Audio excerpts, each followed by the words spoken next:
Greetings and salutations, loyal viewers of this channel. My name is Sean, and today we're going to talk about these immigration protests that are happening in major blue cities, specifically in New York City, where in response to a Biden executive order, which if we're being perfectly honest, is not all that restrictive, migrants have decided that they're going to block traffic and claim that they're responsible for all the good things in New York City and shame the average everyday citizen, the taxpayer, the people who are footing the bill for their illegal migration scheme, for their asylum fraud, because they don't want them here. This is an actual thing that happened. Yes, the people who are supporting the migrants end up being blocked off by those very same migrants, and that's why I want to talk about it. But before we do, thank you to everybody who signed up over on actualjusticewarrior.com/join. Give me the money. Give me the money. Okay. Hundreds of people rallied today in the city against President Biden's executive order restricting the amount of asylum seekers who come into the country. So right off the top, this local news segment said hundreds of people rallied in New York City in order to protest Biden's executive order, again, a federal executive order restricting immigration into the United States of America. Now, to be clear, we actually have heard from former Obama administration officials that the amount of daily migrants claiming asylum that would totally overwhelm the system is about 1,000. What we're actually seeing at the border in a lot of different days is 4,000 people a day all claiming asylum fraud because this is the ticket into the country. And Joe Biden, let's be clear about this, 100% encouraged this behavior. I would in fact make sure that we immediately surge to the border. All those people are seeking asylum. They deserve to be heard. That's who we are. We're a nation that says if you want to flee and you're fleeing oppression, you should come. Now, the restriction that Biden has put in via executive order, which of course will be challenged by all these different various left-wing organizations, says that he may be able to do something if he wants to, if the migrant crisis or the migrants surging the border claiming asylum exceeds 2,500. Now, there's a bunch of different carve-outs for young people, for youth and whatnot, which means we will likely, as an unintended consequence of this, see a lot more children being pushed to the front of the line or people claiming to be under the age of 18. So in a lot of ways, this executive order is all show and no substance, but that hasn't stopped these people from protesting, these guests in this country, these people who are called newcomers that we're supposed to welcome, and they decided to do it in one of the most obnoxious ways, and that's what I want to get into right here. But let's see the CBS segment, which kind of gives them a way too generous reading, talk about how, oh my god, these migrants so crucial to New York City. We are more.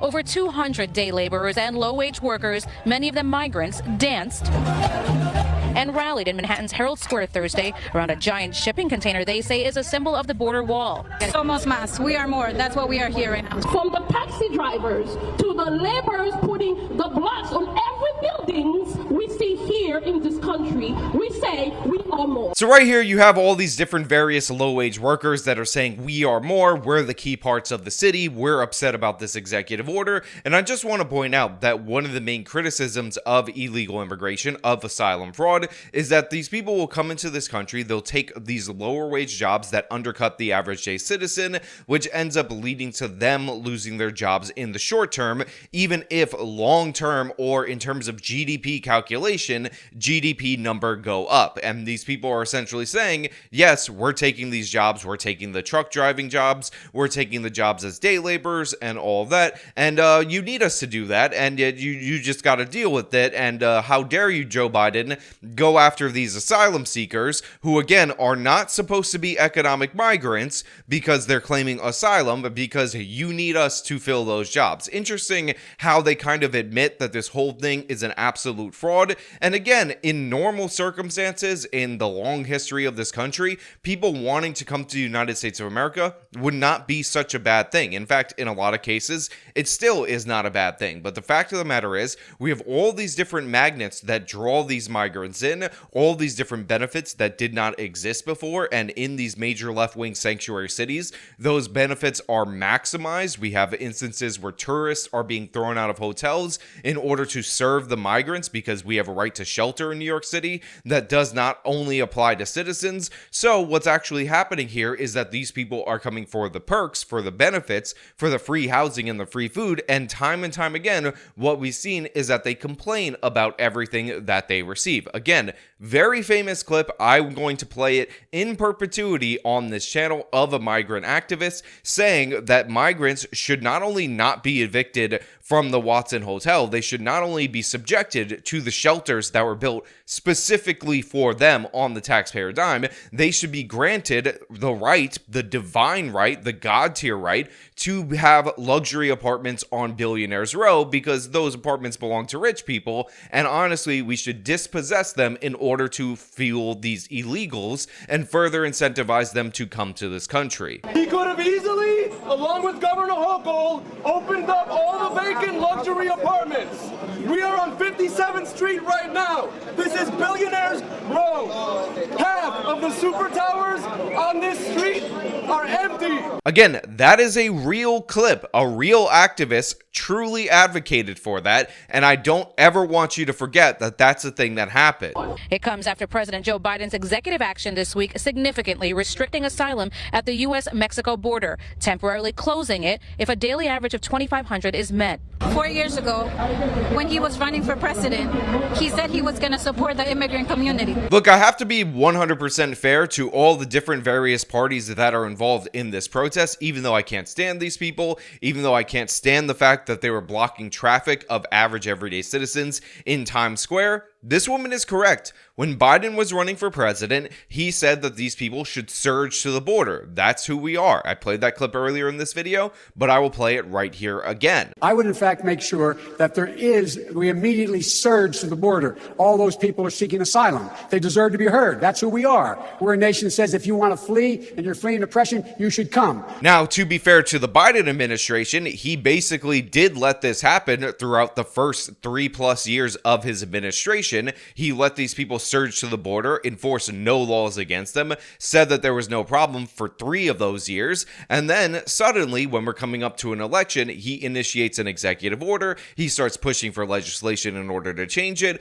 and this is also, we have this mega problem all the way throughout his whole entire term, but just leading up to the election, the numbers will go down slightly, which, by the way, a lot of Republicans, including in the Trump campaign, are predicting this the wrong way. They say it's going to continue to accelerate up until election day. It will not. It is going to slow, and Biden's going to claim that as a victory in order to knock this issue off the table. That's what's going to go down. So this minor crackdown, this miniature crackdown on asylum fraudsters is only for political purposes. It's only temporary, and as soon as that election day happens, it's not even going to wait to a second term. We are going to see those numbers surge again because Biden doesn't actually care about asylum fraud. He's encouraged it throughout the whole course of his presidency, but now it's affecting him politically. Now it's turning off black voters, which Biden desperately needs. So he's doing this little bitty stuff right here all around the edges in order to say, oh wow, I've solved the border problem, even though I let it fall into disarray.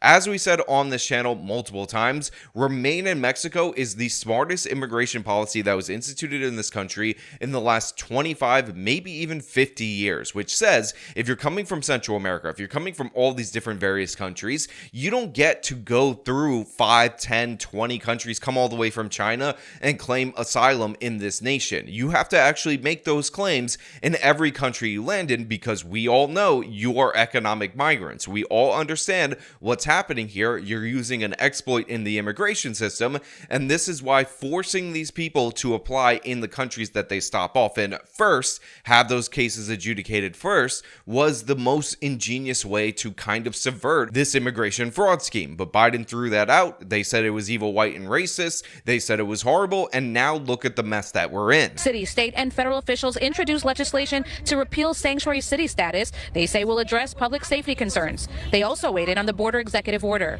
A little too late. I mean, after millions have gotten through, it's a positive step. However, we have a lot of work to do to deal with the people that we have here who are committing crimes. Now, as you can see right here, they actually have people with D's next to their name. game and they're talking about how it's too little too late. This is all because they're experiencing the consequences of their policies, the consequences of the right to shelter and all of that. So they're afraid going into an election, even though the New York City Council is not up for election in 2024, that they're going to experience consequences for the things that they advocated for. So all of this is just fraud. All of this is just a scam right now to ensure that these people win their election, because you know if you vote in those Democrats yet again, they will institute the same thing. In fact, they will consider this you signing off on these policies. And unfortunately, and I know a lot of people don't like to hear this because the polls are heavily in Trump's favor, as we get closer to election day, the chances of Biden winning, the chances of the Democrats locking down this election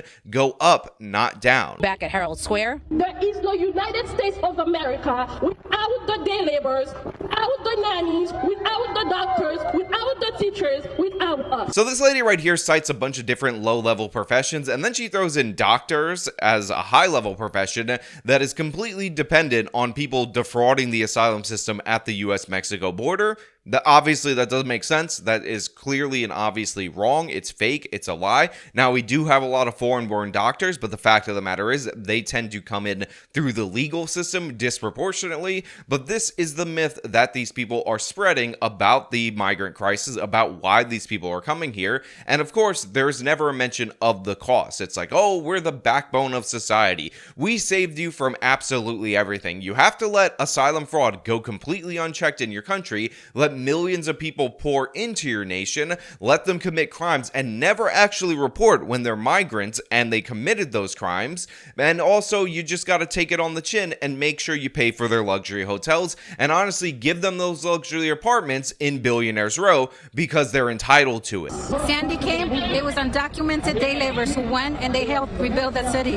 When it was COVID-19, it was undocumented community members as well as minority that kept this city running. Yeah, did you guys know that illegal immigrants, asylum fraudsters, people who scam the system in order to stay in luxury hotels actually saved us from the pandemic? Are you guys aware of that? Are you guys aware of that when hurricanes happen? These very same asylum fraudsters who are defrauding the asylum system under the Biden administration kept the whole world running. Honestly, what even is an American citizen? Do they even matter? Do they even exist? Because obviously they contribute nothing to this equation when you have all of these people who are defrauding the asylum system, keeping this whole nation running. Honestly, shame on you. You should be deported if you're an American citizen, because that lady right there said that asylum fraudsters that are running up the bills in New York City, causing them to cut all these public services, are actually saving the city. Now, like I said, this local CBS segment puts a nice face on these asylum fraudsters, on these people advocating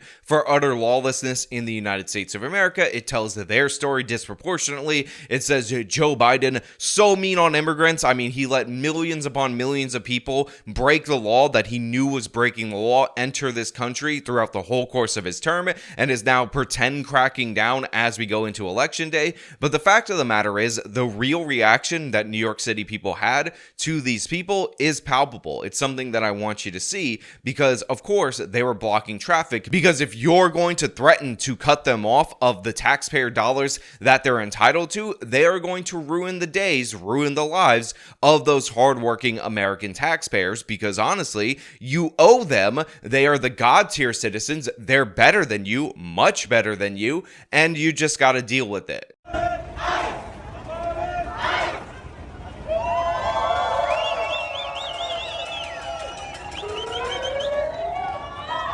So here you have people marching in the streets, and this clip comes from Freedom News, linked in the description, by the way, if you want to check them out. And these people have signs that says, respect our labor, respect our rights, and all of that. And again, they already have God tier rights above the average American citizen, in that they can defraud the asylum system, which is not meant to be a mechanism of economic migration, and still be economic migrants and brag about how they're economic migrants in these protests without actually being deported. But it actually goes one step further because these people decided that they're going to follow the Black Lives Matter rioters, follow the Hamastinian protesters, and block traffic because honestly, how dare you think about driving in their country? These illegal migrants own the place, they're the super citizens, they defrauded the asylum system, and all you did was actually be an American citizen. Whether you're born a citizen or whether you actually came in the proper legal way, you just have to deal with it because these God tier people are above you.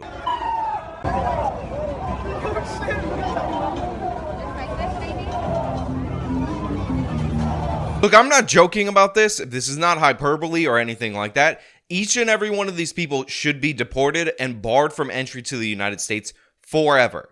Never allowed in again. You come in here as a guest, you get passed through, you're allowed to be an economic migrant while defrauding the asylum system, you get hotels, you get shelters, you get food, all of which you complain about, all of which you whine about, and then you're going to block traffic in Times Square, in a major thoroughfare in the city of New York. Absolutely not. Banned forever from the United States of America. Everybody related to you should also be banned from the United States of America just because you're doing this. But of course, the citizens not having it. Get a load of this guy who comes up to these people and says, get the hell out of the road.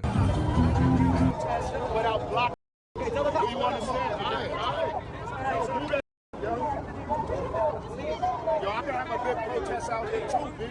I'm not alone, man. Just move it, yo. Straight up, move it. So in case you were wondering if these two videos were connected, that woman right there is the same woman who says that migrants saved us all, saved everybody from all the natural disasters and everything, and she is on the side of the blocking traffic people. But this guy right here, who honestly is a little bit symbolic of the trend that is going on in Black America right now, has had enough of these migrants. He wants them out of the damn road, and of course, these people are not complying. They have the God tier rights to the road. They own everything. They are better than you, better than the average American, and they will take all your taxpayer money, spend it however they want, while crippling you economically, while forcing you to sit in traffic if you don't give them more. If you even hint at restricting other people, not any of these people, by the way, who already made it through the system, then you will be subjected to this torment. See that right there, guys? Do you see the backbone of America, the ones who save us from everything, the doctors, the lawyers, and all of that who are defrauding asylum? They are all represented in this short, obese woman who is holding up her phone over the truck while they block the traffic, while they halt the average everyday American citizen, because they're just better than you. They're more valuable than you, and obviously they have God tier rights, and for some reason, none of them are being arrested. And need I make myself clear again? This woman should be deported immediately, identified and shipped out of this country, barred from entry ever again because she's doing crap like this.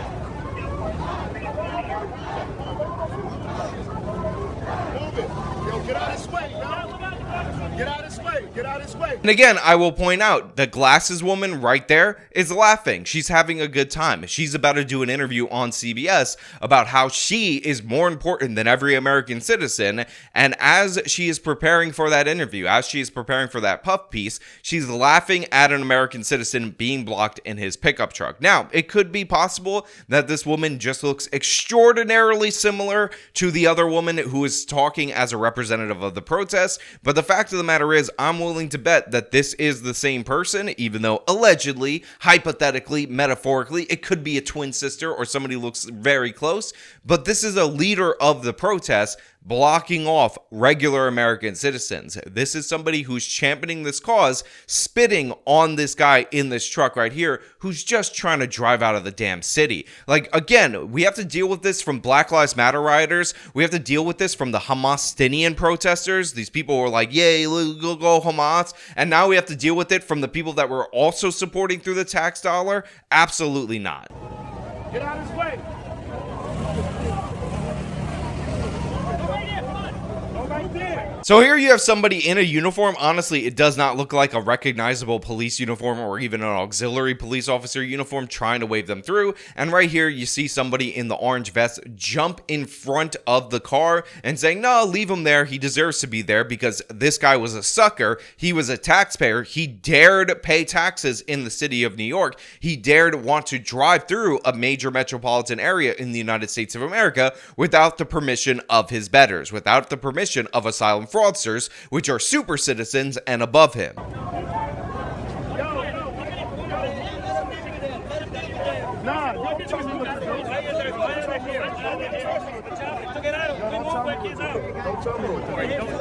I ain't here by myself, dude. I ain't here by myself. Yo, we deep over there. Don't do that. Don't do that. I'm deep right there. Don't do that. Don't do that. Y'all up traffic. Y'all can have a peaceful protest without this. Move it. Move it. So a couple of things. One, I 100% agree with this person. These people could have a peaceful protest without disrupting traffic, but of course they're choosing not to do that. They're choosing to not be peaceful. Secondly, apparently this is NYPD community affairs, whatever the hell that means, and it would be nice if we had real cops making real arrests using real authority in order to defend the citizen. But this is what actually went down during this protest. You got all the nice speeches about how, oh my God, the migrants saved everything. I don't know if you guys are aware of this. I don't know if you guys know this, but illegal asylum fraudsters from Central America won the Revolutionary War. They won the Civil War. They won World War II. They won World War I. All these different various wars were won by illegal Central American migrants, all claiming that they are asylum seekers while simultaneously mooching off the New York City taxpayers. This is the state of America right here. And again, I will emphasize, going into the election, numbers going to go down. They're going to go down briefly. You're going to see that Biden's going to declare victory, and likely this could lead to his second term. But the fact of the matter is, if he wins, despite allowing all of this, this will be propelled into the future, and you'll get millions upon millions of more people, because essentially this is a signed, sealed, and delivered approval for Biden's lax border policy. Now, of course, those are just my thoughts. I want to know what you guys think down in the comments below. If you like the video, show them by leaving a like, subscribe for more content, follow me on my social media, support me via the support links in the description of this video. This has been me talking about illegal migrants taking over New York City, taking over America. Till next time.